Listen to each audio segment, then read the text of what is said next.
After studying these modules, we will be able to learn about the risk-adjusted measures of portfolio performance evaluation, understand Sharpe's, Treemans and Jensen's performance measures, and finally, we will explain the concept of market timing.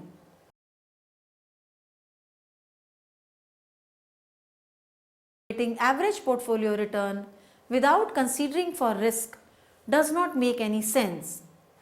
When a portfolio carries a degree of risk, portfolio returns must be adjusted for risk before making any meaningful comparisons. More specifically, the performance of funds should be evaluated in terms of per unit of risk. Risk-adjusted measures of performance evaluation using mean variance criteria were identified simultaneously with the capital asset pricing model, that is CAPM. Based on the implications of CAPM, Jack Trainer, William Sharpe and Michael Jensen developed three most popular indices for ranking of managers. Performance of portfolio can be evaluated by correctly assessing the timing of the market.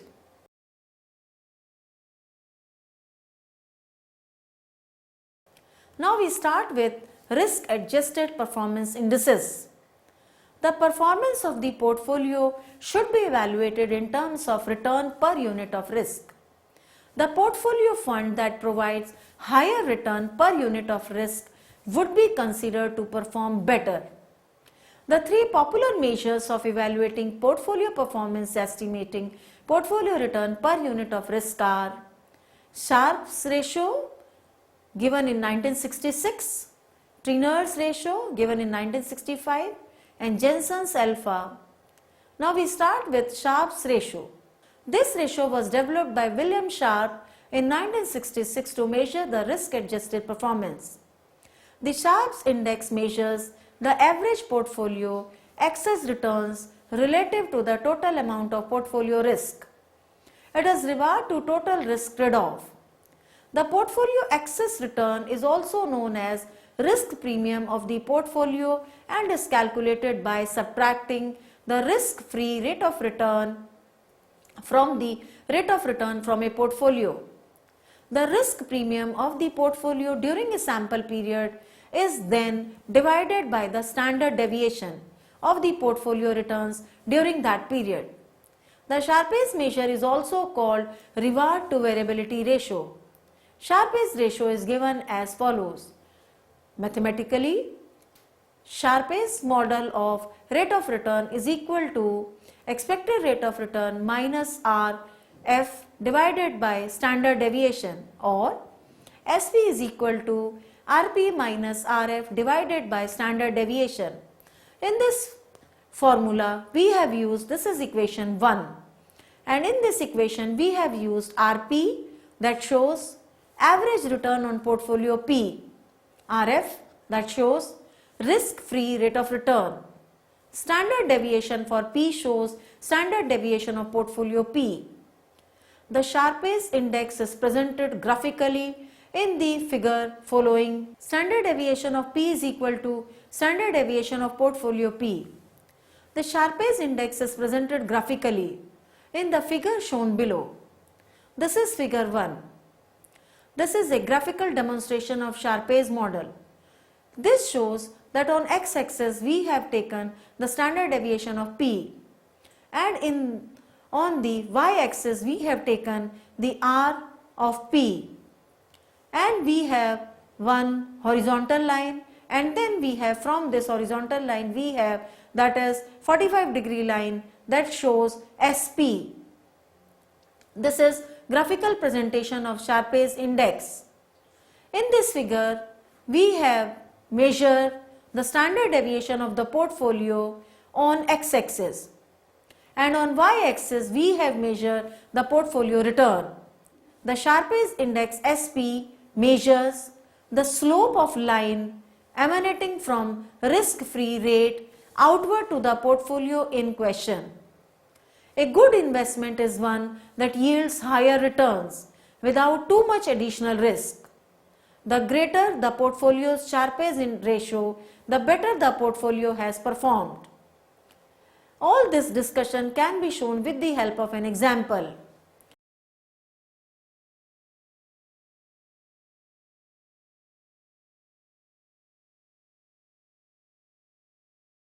We have 5 columns. The first column shows portfolio, that is A and B. In the second column we have return, that is RP. For A we have 10% return, for B we have 12% return. In the third column we have risk-free rate, that is shown by RF. For A we have 5% and for B again we have 5%. In the fourth column we have shown excess return, that is RP minus RF. For A it is 5%, for B it is 7%. And final column we have shown the portfolio risk, that is standard deviation P. For A it is 2% and for B it is 4%. Using the equation we have got for A 2.5 and for B it is 1.75.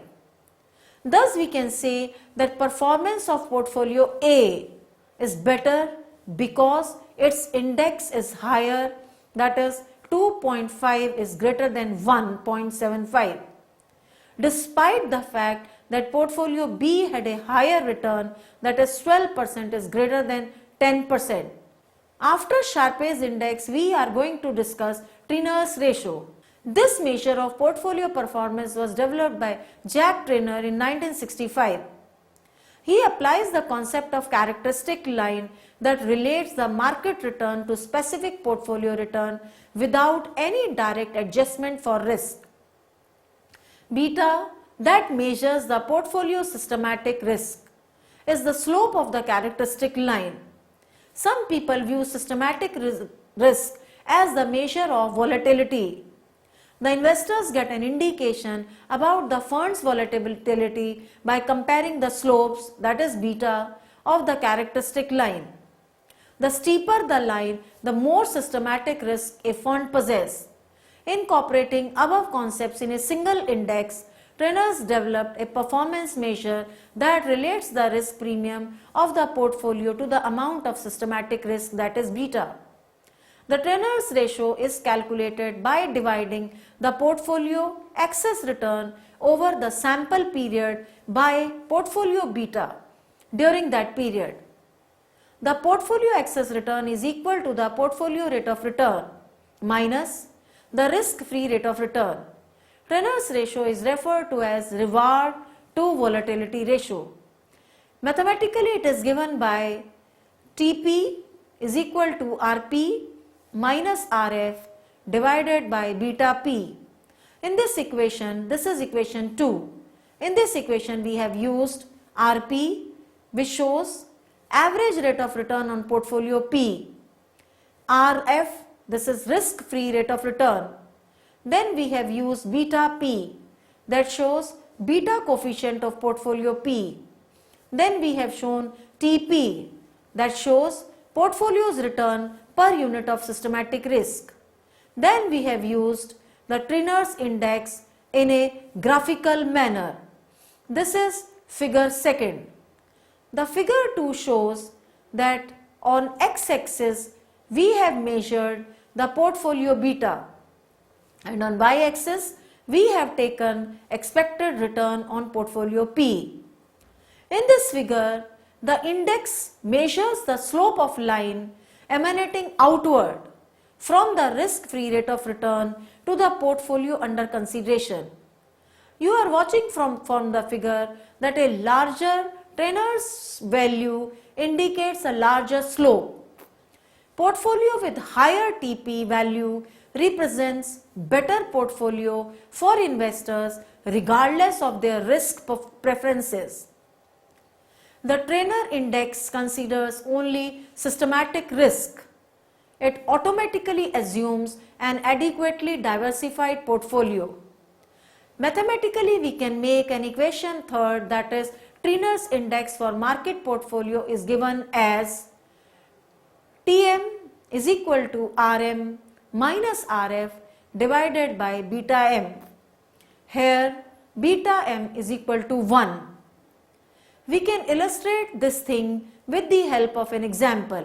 Assume that we have following data for 3 portfolios, namely D, E and F, with their rate of return and beta.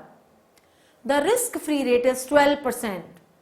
The risk for market, that is beta m, is equal to 1 and the market rate of return is 18%. We have made 4 columns. The first column gives portfolio market, that is DEF. The second column gives us rate of return with regard to market, and then finally DEF. For market the rate of return is 18%, for D it is 22%, for E it is 20%, and for F it is 16%. In the third column we have beta.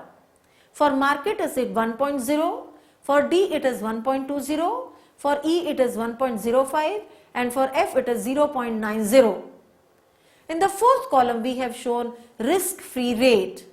For market it is 12%, for D it is again 12%, for E it is again 12% and for finally F it is again 12%. So we can say that the value for each portfolio is, for M market it is 0.6, for D it is 0.083, for E it is 0.076. TF is equal to 0.044. The results show that both D and E beat the market portfolio. Portfolio D has the best performance with highest T value, that is portfolio F did not even share the market and did not even capture the market. A negative Treiner value can be achieved in 2 cases. First, when RP is less than RF, that is negative risk premium, portfolio with very poor performance. And secondly, when beta P is less than 0, that is negative beta value, then portfolio having very good performance with low risk. The negative T value creates confusion in determining the performance of the portfolio. To avoid confusion, the values could be plotted on a security market line or use CAPM to calculate the required return, that is within bracket E of RP is equal to RF plus beta within bracket RM minus RF, close the bigger bracket. We compare it with the actual return, that is realized return RP in excess of risk-free rate, that is RF. It is divided by beta. Both the measures rank the portfolio performance on a risk-adjusted basis. Now we are going to compare the Trainer's measure with Sharpe's measure. The Sharpe's measure evaluates the performance of a portfolio on the basis of return and total risk. It takes into account the diversification of the portfolio. The ranking of the portfolio through both these Sharpe's and Treiner will be identical for a well-diversified portfolio. A less diversified portfolio will rank lower according to the Sharpe's ratio, since it will show greater risk when using standard deviation. Now we will move on to the third ratio given by Jensens Alpha. The Trainer's and the Sharpe's index measures the relative performance of the portfolio adjusted for risk. Michael Jensen in 1968 developed an index that measures the absolute performance of portfolio on a risk-adjusted basis. The Jensen's measure evaluates the portfolio's manager's predictive ability, that is, his ability to earn excess returns through successful prediction of security prices which are higher than those which we could expect at given level of portfolio risk. It allows the investor to statistically test whether the portfolio produced an abnormal excess return relative to the overall capital market. The portfolio performance is compared to the market portfolio Jensens index determines this excess return of a portfolio or stock or security using capital asset pricing model. The capital asset pricing model can be expressed in terms of an equation. This will be fourth equation. This is given as expected return of P is equal to RF plus beta P within bracket RM minus RF, close the bracket and close the bigger bracket. In this equation we have used ERP is equal to expected return of an asset or portfolio. RF has stood for risk-free rate of return. RM is for return on market portfolio. Beta P is for beta or systematic risk of an asset or portfolio. We want to obtain Jensens index, a time series regression of the securities return, that is RP minus RF is regressed against the market portfolio excess return, that is RM minus RF. Now we can write this equation 4 in a way that is RP minus RF is equal to alpha P plus beta P within bracket RM minus RF, close the bracket, plus EP. In this equations we have used RP stands for return on portfolio, RF stands for risk-free rate of return. Alpha P is Jensens index measures of the past performances and the different performances of the portfolio. Beta P stands for beta or systematic risk of the portfolio. RM stands for return on market portfolio. EP is for portfolio random error term. Now taking all these figures in the equation, we can obtain RP minus RF is equal to alpha P plus beta P within bracket RM minus RF, close the bracket. This is our fifth equation. Now by Levy and Sarnett in 1984, the average error term, that is EP, is always 0. So the equation 5th becomes alpha P is equal to RP minus within bracket RF minus again bracket RM minus RF, close the bracket, beta P, close the bigger bracket. Alpha P is equal to 0 in CAPM. This shows that the stock or portfolio has performed exactly same as the market expected based on its systematic risk. The Jensens alpha for a particular portfolio is vertical intercept of the regression model described in the equation 6. The higher the vertical intercept, that is alpha P, the greater is the abnormal return earned on the portfolio in excess of market return. In Sharpe's and Treemans model, the intercept of the line is at the origin, whereas in Jensen's model, the intercept can be at any point including the origin. This is shown graphically in the figure 3 or the figure shown below. This is a graphical presentation of Jensen's alpha. In this figure, the upper line with alpha P shows positive value indicates superior management performances. That is, the management has earned superior returns over the market returns. The line alpha P is equal to 0 represent neutral management performance. That is, returns are equivalent to any unmanaged market portfolio or large randomly selected portfolios managed with a naive buy hold strategy.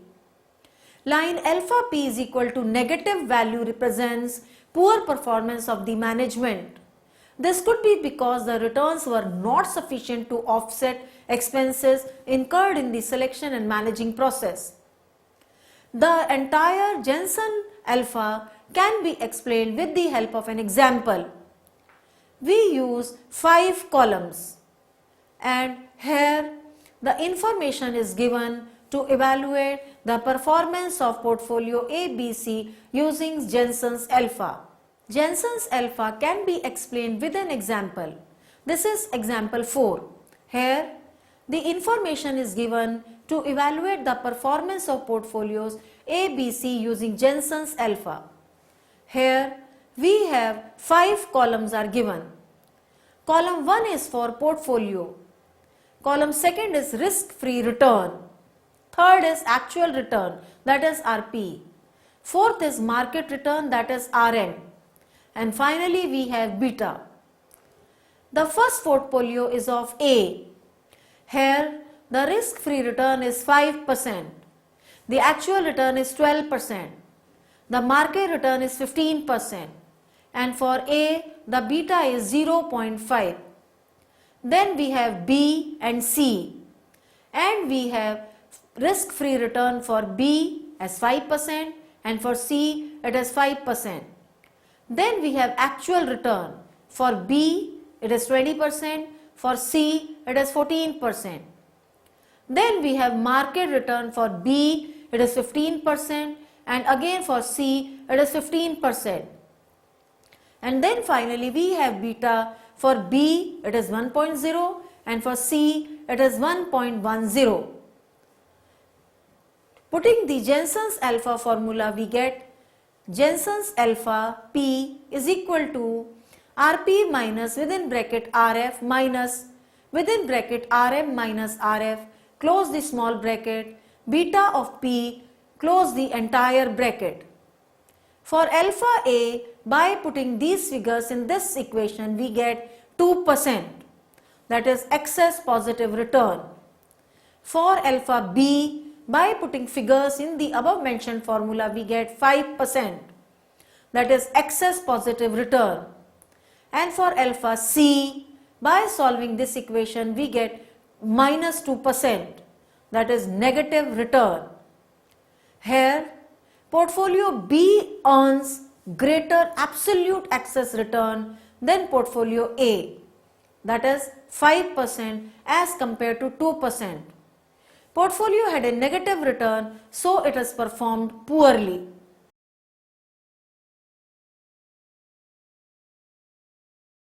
Now we are going to learn about market timing.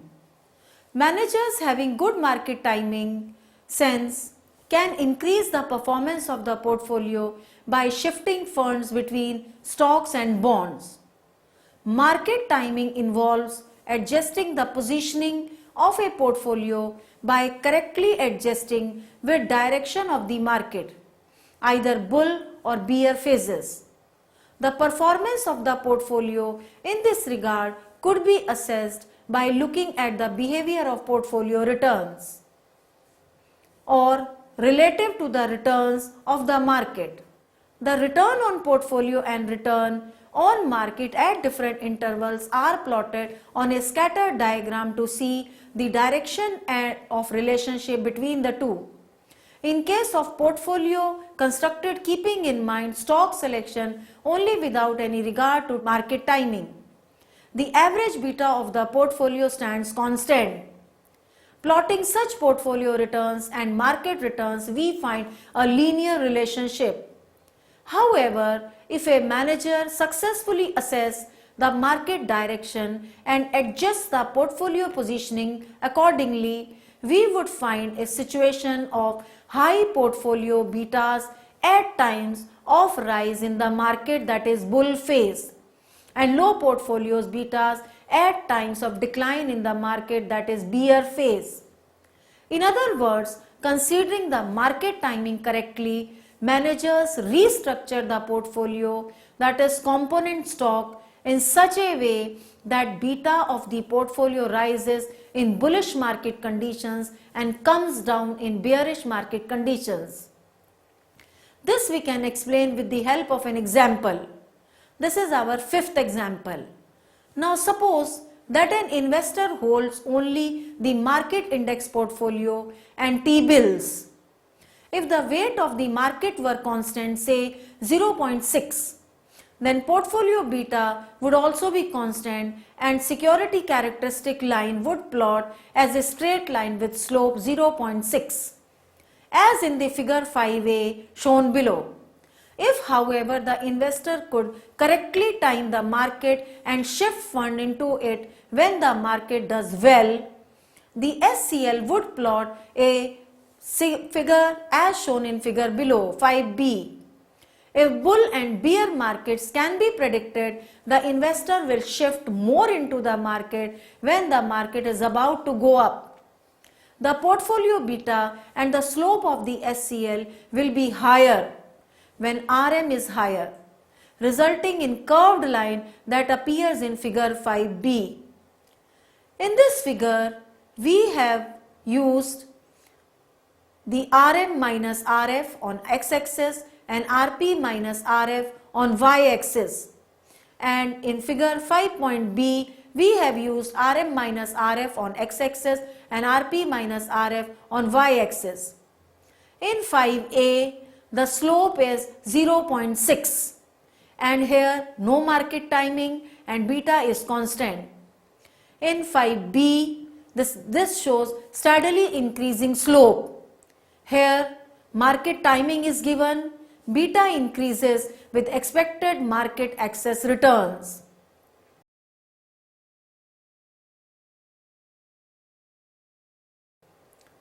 Now we make a summary of what we have discussed so far.